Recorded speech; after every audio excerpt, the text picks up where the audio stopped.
Coming up, has a Finnish entrepreneur changed the narrative in the fight for control of Manchester United?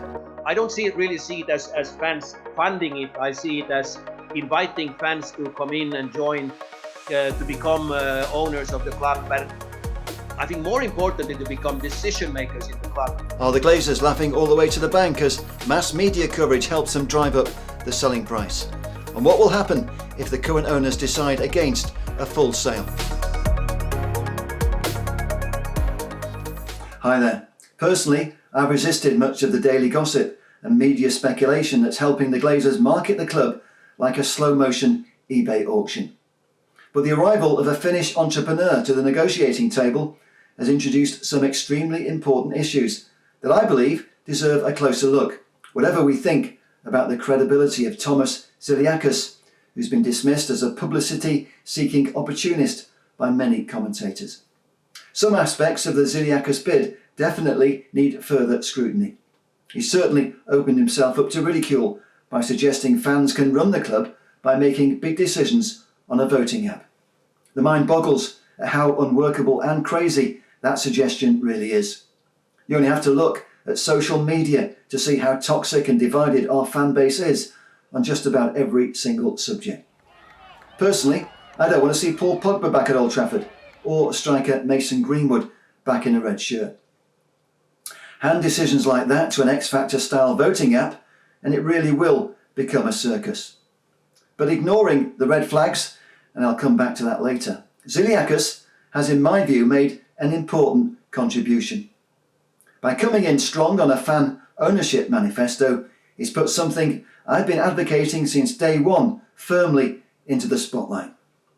He's also challenged rival bidders to work together to remove the Glazers. And that's not as daft as some may think it sounds. Put both those ideas together and what you have is a model that works so brilliantly for Bayern Munich. Germany's #1 club is 75% owned by fans and supported by 4 major companies. 25% of the club is owned by Audi, Adidas and Allianz. Those 3 commercial giants each owning an equal share. And then there's Deutsche Telekom, who are much more than your average shirt sponsor. Their partnership with the club has lasted more than 20 years, and Deutsche Telekom also jointly run Bayern's TV station and interactivity inside their state-of-the-art stadium. A stadium, by the way, that was paid off 16 years ahead of schedule. And it truly is magnificent, as I saw firsthand just a few weeks ago when I went on a tour with my friends from the world's oldest Manchester United supporters club, our amazing fans from Malta. We saw inside and out how efficient the Germans are. It's a club built to succeed on and off the pitch. Despite the Bundesliga being dwarfed in size by the commercial might of the Premier League, Bayern Munich is still a giant on the global stage. They're consistently in the top 3 or 4 in the World Money League. I'm pretty sure that many fans who currently favour Qatari ownership of Manchester United do so because they think it's the only way to compete with our state-owned rivals Manchester City, along with Newcastle United, who now represent Saudi Arabia. Personally, I'd rather campaign for adopting the German model for football club ownership. To compete in the top 2 divisions in Germany, every club must have a fan ownership model, the famous 50+1 rule. As a consequence, Germany has the highest average attendances in world football, low ticket prices and a great fan culture. Take a look at the official Bundesliga website for some interesting facts and figures. Contrast the German model to what we're seeing unfold with the Glazers, exploiting the lack of regulation here in the United Kingdom. How the American family is seeking to extort a hugely inflated profit from their control of our football club is nothing short of a scandal. So, when Zilliacus talks about collaborating with rival bidders and not overpaying, I think he's worth listening to. Here's what the former chairman of Finland's top club, HJK, says about why he's joined the bidding for our football club. I've been looking at opportunities to invest in top clubs in Europe, and obviously there's not too many clubs that are bigger than Manchester United, in my opinion, none, when you look at the global fan base. So I decided to enter the race because what has been bothering me for some time already is the fact that European top clubs nowadays seem to be landing in the hands of individuals from outside of Europe with vast amounts of money, and they tend to often forget that at the end of the day, a club is all about its fans. No club has more fans than Man U. So the bid that I have tabled is one where we would invite the fans to get involved as owners, but above all as decision makers. So we would take always into consideration the view of the fans when decisions are made at the club. So it would be a way of getting the club back to where it belongs, which is really with the fans. And that's the basis of the bid.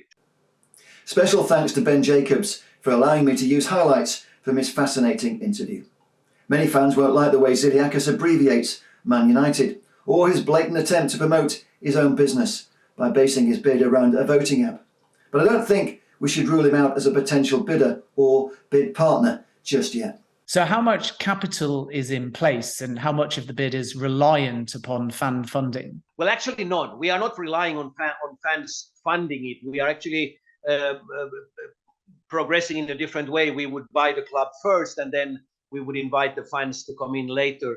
So the funding is in place. We are very well aware of the fact that there needs to be a premium above the current market cap, the market value, as it is always when you want to take control of something. So I believe we are positioned to compete with the other bidders on an equal basis. Assuming Zilliacus is not a time waster, I think he needs to rethink what he's proposing regarding fan involvement. I would be in favour of our fans voting every 2 or 3 years for fan representatives on the board of the football club. Maybe we could even look at voting for a club president if we adopt a Barcelona-style system of fans choosing who's in charge of the day-to-day running of the football club. But that's it. What we don't want is some guy in Timbuktu who's never even been to Manchester having any say whatsoever on what happens out on the playing side. Erik ten Hag must have 100% freedom to do his job his way. No question. That is a red line we can never, ever cross.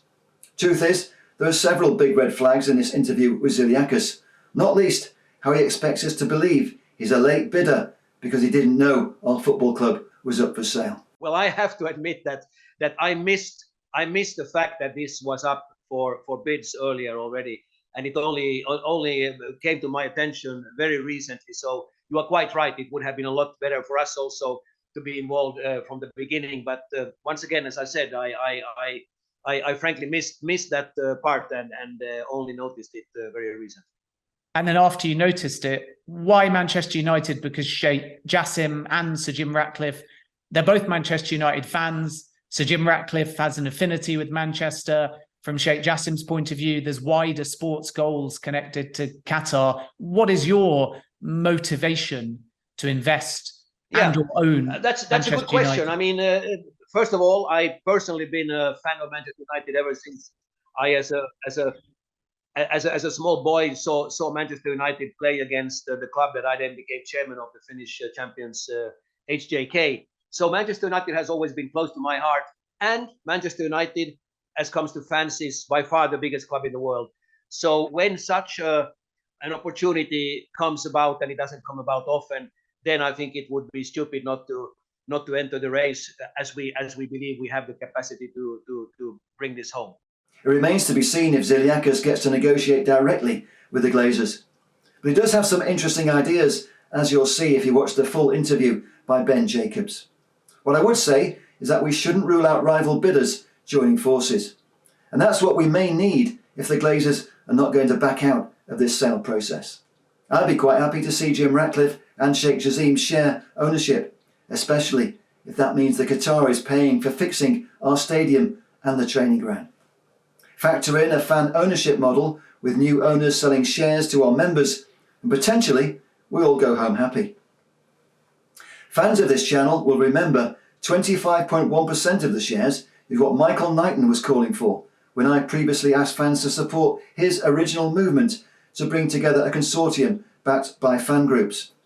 Michael stood back from the spotlight when we achieved our stated aim of persuading Sir Jim Ratcliffe to lead the British bid for our football club. Now, whether or not our campaign made any difference whatsoever, I do hope Ratcliffe or whoever takes over does facilitate a fan ownership model. Here in the UK, our government has previously stated football clubs are community assets. That's the phrase Jim Ratcliffe also used in a recent interview. But the only group currently benefiting from this asset are the Glazer family. And let's be absolutely honest here. Based on the stock market valuation of the public shares, Manchester United Football Club is worth between £3 and £3.5 billion. But the Glazers, we're told, are saying they want at least double that amount. If the Glazers don't get what they want, whatever that magic figure may be, I can tell you right now what I expect they're going to do. The Glazers will cash in up to an 18% slice of their shares to fund the next stage of their dictatorship. That's where the Elliott Management Group may come in, or any other investment company lying in wait among the unidentified bidders. Selling an 18% block of shares would still keep the Glazers in control with 51% of the shares remaining. And if they don't use that money to upgrade Old Trafford and the training ground, then you can bet they'll increase the debt on our football club. Or they'll do something even more drastic, like sell the stadium. I wouldn't rule out the Glazers offloading Old Trafford to the Qataris, for example. The men from the Gulf have already said they want to develop land around the stadium at Old Trafford. And I wouldn't rule out any move by the current owners. Accountants have already told me that the way our football club is structured, it would be easy for the Glazers to sell off different parts of the business. And that's what this fundamentally is to the Americans who remain in control. It's a business. As I've said previously, doubts about whether or not the Glazers will agree a full sale of Manchester United makes this a volatile moment in the club's history. Significantly, we're hearing that both the Ratcliffe camp and the Qataris are seeking assurances that the Glazers are serious about going ahead with selling the football club. There's a growing suspicion that the owners are using this whole process as a way to secure a valuation that they can then use to secure a minority investment. And that, as we all know, would keep the Glazers in power. And on that note, I'll leave you with a reminder of the type of protests we can expect to see returning to Old Trafford if that's the way this all unfolds.